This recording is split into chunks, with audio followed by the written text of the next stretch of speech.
It has been a phrase that's been trending on social media since the death of George Floyd and the trial of Derek Chauvin. People being encouraged to check in on their Black friends. But what exactly should you do? Well, we have our etiquette experts, Monica and Darian Lewis, joining me live. Good morning to you, my friends. So good to see you both. Talk to me about that phrase, because there are so many people who are still hurting right now and still exhausted. So is there a right way to check in on your Black friends? Well, first thing first, you should never segment your friends in categories. You separate colors, you separate food, but you should never separate people by their race or ethnicity. Right. So you should check on anyone that's going, through any issues of racism or anything of that nature. But first thing first, it's not a simple yes or no answer, because it all depends on the depth of your friendship. So let's define what a friend is. A friend is someone that shares a mutual affection in addition to support someone along their lifelong experiences. So that means that classmates, colleagues, or associates, they may not be the one that will warrant a personal phone call, but if the opportunity comes, you always want to show empathy, make sure you're genuine and concerned as well as understanding. Secondly, like I said earlier, you never want to separate. Right. Anyone. You don't want to separate anyone. But if you do have the opportunity to check in on your friends, those individuals, like Monica was saying, that you normally talk to, when you have that opportunity to talk to them, I always enter the conversation using this acronym. Whenever we have a chance, we give you an acronym. Today, it's TACT. We've talked about it before, but you really want to implement this in your communication strategy, whether it be with a very close friend or colleague. The first thing is you want to test for diplomacy, meaning that you have to talk to yourself first. Before you have that conversation with someone else, have that conversation within and think about, what is your true intention? What do you want to communicate?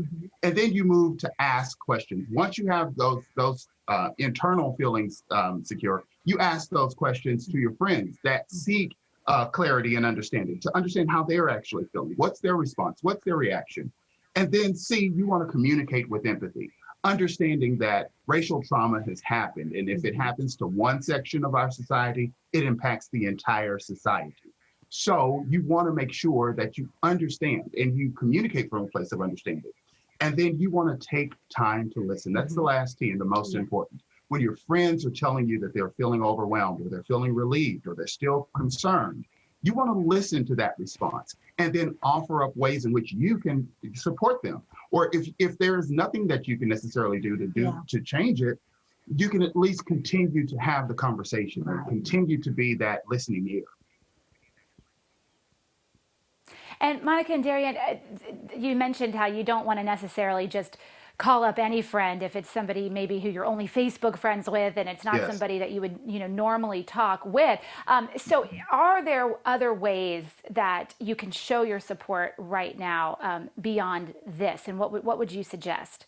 Absolutely. Yeah, definitely. You can get involved, join organizations, donating, supporting, and sometimes, it may not fit what another person would do, but you have to fit what's comfortable for you.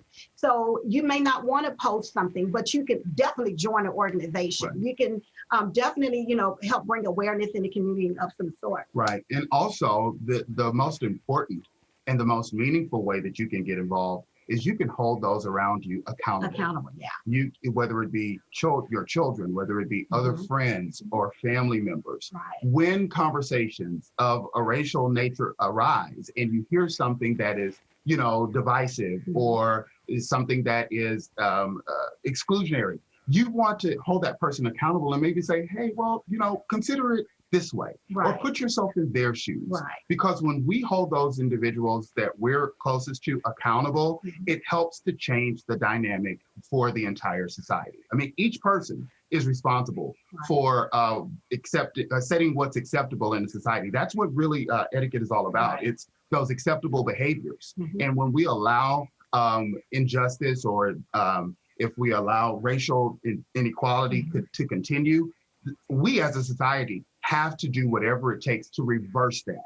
So that's most important. And one last note, civility, kindness, empathy, that makes any successful society. Right. So let's make sure we're operating in all three. Yes. Yes, absolutely. Good words to go forward with the rest of the year here. Monica and Darian Lewis with the School of Etiquette. Great to see you guys. Give your family a big hug for me and hope to see you soon. Thank you. Take Bye. care.